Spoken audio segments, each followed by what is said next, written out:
चलिए बेटा, आज हम आपका दूसरा चैप्टर शुरू करेंगे, मैथिली क्षण गुप्त। आपको इनका साहित्यिक परिचय मैंने दे दिया है।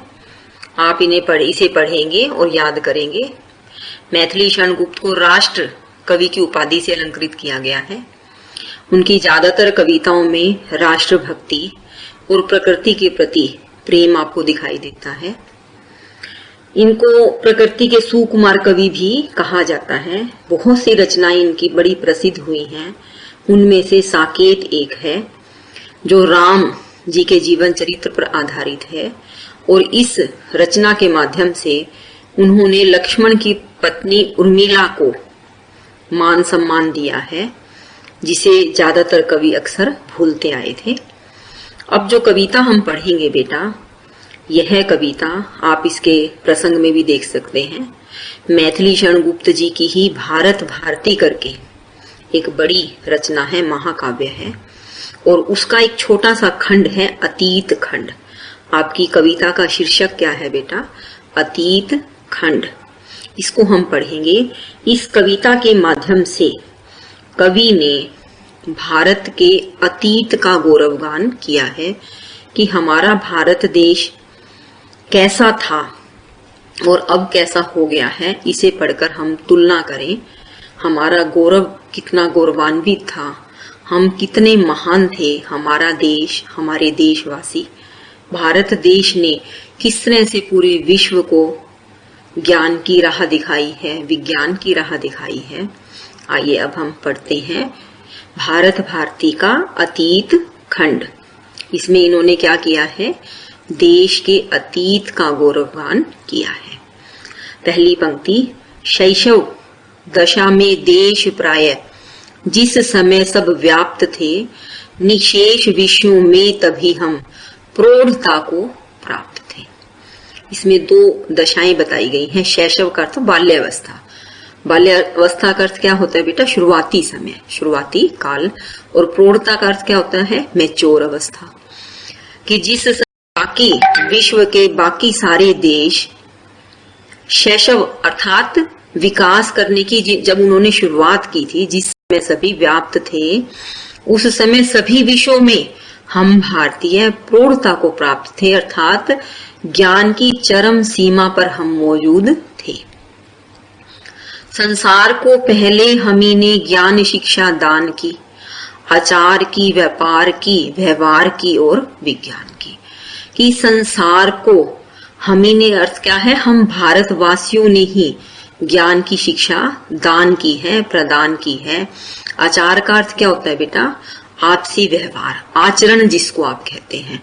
व्यापार बिजनेस आप समझते हैं, व्यवहार आपसी व्यवहार। आचरण का अर्थ क्या है? हमारा अपना व्यवहार। और व्यवहार शब्द का अर्थ यहाँ क्या है? एक दूसरे के प्रति हमारा व्यवहार। और हर तरह के विज्ञान की शिक्षा भी भारत देश ने ही समस्त विश्व को प्रदान की थी। आप सभी यह बात जानते होंगे कि भारत देश को क्या कहा गया है बेटा? विश्व गुरु कहा गया। विश्व गुरु की संज्ञा प्राप्त है। विश्व गुरु के नाम से हमारा देश उपमित है कि सारे संसार को शिक्षा प्रदान करने वाला देश। अब आगे पढ़ते हैं कि हाँ और ना भी अन्य जन करना ने जब थे जान थे ईश के आदेश तब हम वेद मंत्र बखानते। अब वो भाषा के बारे में कह रहे हैं कि जब कोई व्यक्ति हाँ और ना भी बोलना नहीं जानते थे, अर्थात मनुष्य जो है आदि मानव के रूप में जंगल में रहता था, भाषा नहीं थी, इशारों से बात करता था। एक दूसरे से बात करने के लिए हमारे पास भाषा नहीं थी। कोई भी बात हम कहकर या बोलकर सुनकर एक दूसरे से कम्युनिकेट नहीं कर सकते थे। उस समय परमात्मा के आदेश से हम भारतीय वेद मंत्र बखानते थे। इसका अर्थ क्या है? वेद मंत्रों का उच्चारण करते थे। जब थे दिगंबर रूप में वे जंगलों में घूमते, प्रासाद के तन पट हमारे चंद्र को थे चूमते। जब दिगंबर का अर्थ क्या है बेटा? दिग जमा अंबर, दिशाएं ही जिसका अंबर अर्थात वस्त्र है। अर्थात जब हमारे पास पहनने के कोई वस्त्र नहीं थे, मनुष्य जंगल में आदि मानव अर्थात जानवरों की तरह से ही रहता था। शरीर पर पहनने के लिए कोई वस्त्र नहीं थे, जंगल में घुमा करते थे। अर्थात जब मानवता विकसित भी नहीं हुई थी तब प्रासाद का अर्थ बड़े बड़े महल, केतन, पट, ये सब महलों के लिए, बड़े बड़े राजमहल हैं, जो हमारे ऊंचे भवन हैं, मंदिर है, ये सब क्या थे? इनकी जो गुम्मट होती थी, जो इनके मीनारे होती थी, वे कैसी थी? चंद्रमा को चूमती थी। अर्थात गगन चुंबी भवन हमारे पास थे। कब थे? जब मानवता का विकास भी नहीं हुआ था गर्व नित्य निजत्व पर दंभ से हम दूर थे। हमें हमेशा स्वाभिमान था। अपने निजत्व का अर्थ है खुद के ऊपर, अपने कार्यों के ऊपर, अपने गुणों पर हमें हमेशा मान था, स्वाभिमान था, पर अभिमान हमसे हमेशा दूर रहता था। हमें गर्व नित्य का अर्थ है हर वक्त, हमेशा, प्रतिदिन अपने कार्यों पर, अपने गुणों पर स्वाभिमान था, पर दंभ से हम हमेशा दूर रहते थे, अहंकार से हम हमेशा दूर रहते थे धर्म भीरु, परंतु हम सब काल सच्चे शूर थे। धर्म भीरु का अर्थ है बेटा डरपोक। हम डरपोक थोड़ा ना हो सकते हैं। धर्म भीरु का अर्थ है कि हम इस बात से हमेशा डरते थे कि धर्म के अनुसार ही जीवन जिए, उसके बिना हमसे कोई पाप न हो जाए, हमसे कोई गलती न हो जाए।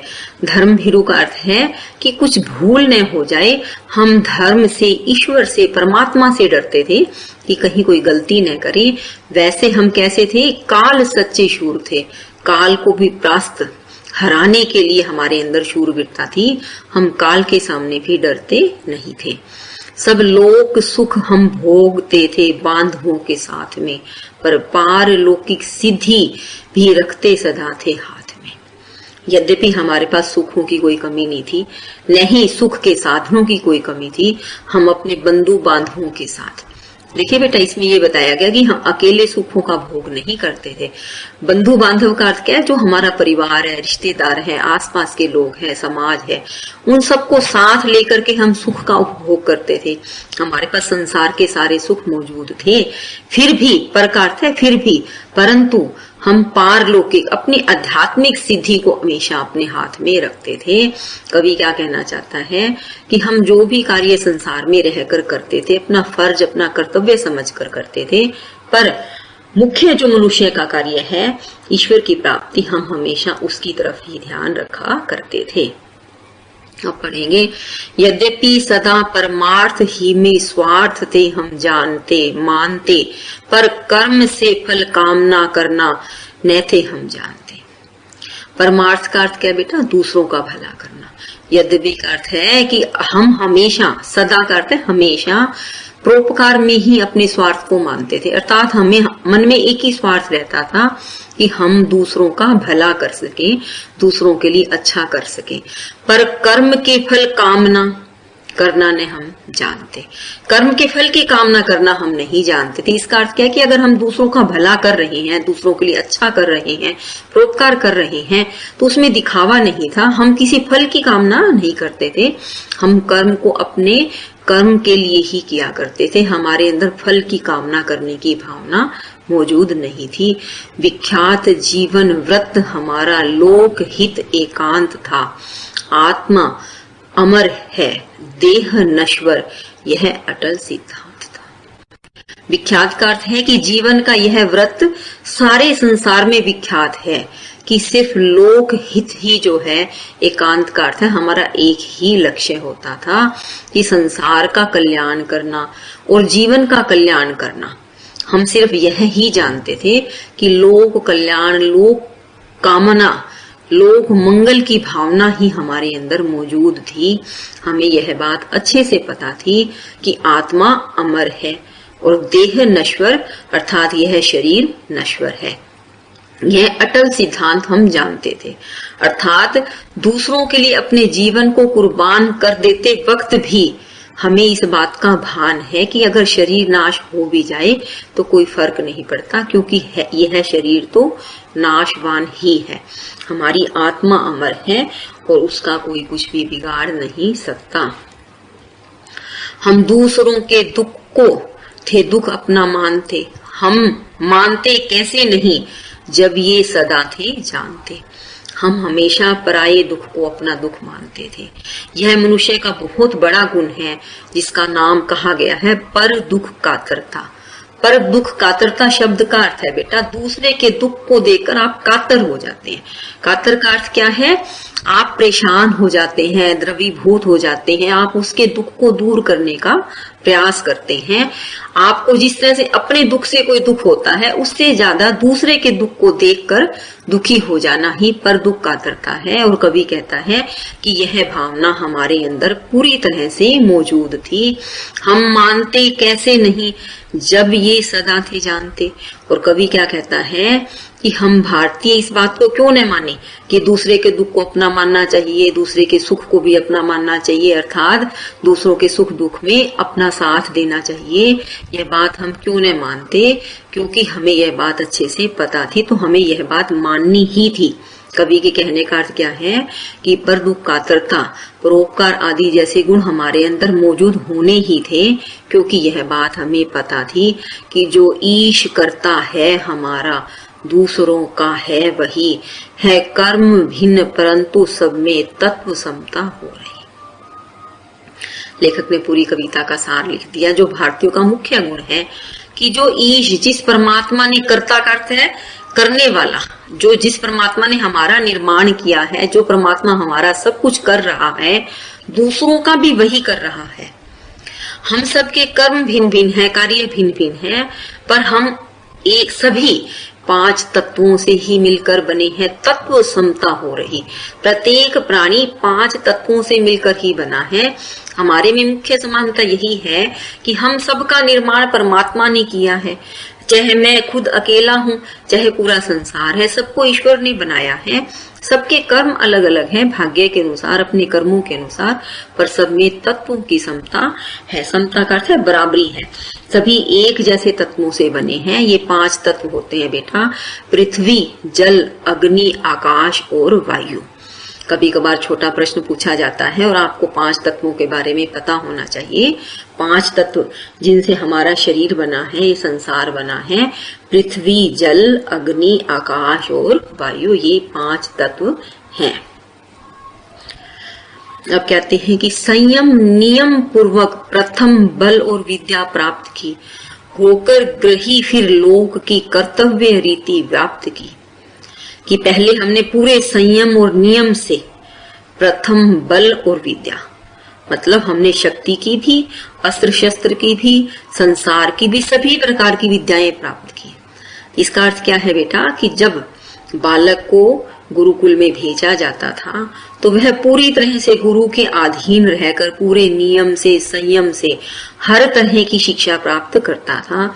चाहे वह पाक कला है, अर्थशास्त्र है, भौतिक शास्त्र है, अस्त्र शस्त्र विद्या है, हर तरह की विद्या, संसारिक विद्या है, व्यवहारिक विद्या है, सब तरह का ज्ञान प्राप्त करके, इसका अर्थ क्या है कि शक्ति से, विद्या से गठित होकर के, तैयार होकर के, पूर्ण व्यक्तित्व बन करके बच्चा बाहर आता था। और कहते कि उसके बाद हम लोग गृहस्थाश्रम निभाते थे। सारे संसार, लोक का अर्थ क्या है, संसार के अंदर जितने भी कर्तव्य हैं उन सभी कर्तव्यों का पालन करते थे, संसार को शिक्षा प्रदान करते थे। हम अंत में भव बंधनों को थे सदा को तोड़ते, आदर्श भावी सृष्टि हित थे, मुक्ति पथ में छोड़ते। मनुष्य का मुख्य कार्य क्या है? संसार में आया है, शिक्षा प्राप्त की, आजीविका की, गृहस्थी चलाई, और उसके बाद जो मनुष्य का मुख्य कार्य है भव बंधन को तोड़ना। भव बंधन कौन सा है बेटा? संसार में बार बार जन्मना और जन्मने के बाद मरना, इसे भव सागर का बंधन कहा जाता है। और मनुष्य का शरीर ऐसा है जो ईश्वर की भक्ति करके इस भव बंधन को तोड़ सकता है। तो कवि क्या कहना चाहता है कि हम भारतीय कैसे थे कि जब अपने संसार के सभी कर्तव्य पूरे हो जाते थे तो हम अपने भव के बंधन को तोड़ने के लिए ईश्वर की भक्ति का रास्ता अपना लेते थे। और हम भावी सृष्टि का अर्थ क्या कि जो आने वाला पीढ़ी है, आने वाली संतान है, सृष्टि है, उसके लिए आदर्श क्या छोड़ते थे कि हमारा मनुष्य का मुख्य कर्तव्य मुक्ति पथ ही है। मनुष्य का मुख्य कर्तव्य क्या है? मुक्ति प्राप्त करना। मुक्ति किस चीज से? भव के बंधन से। इसलिए हम आने वाली सृष्टि के लिए यह एक आप ये कह सकते हैं आदर्श स्थापित करते थे कि आप भी इसी रास्ते पर चलो। हमने संसार का सुख भी लिया है, अब अध्यात्म का सुख लेने के लिए जा रहे हैं।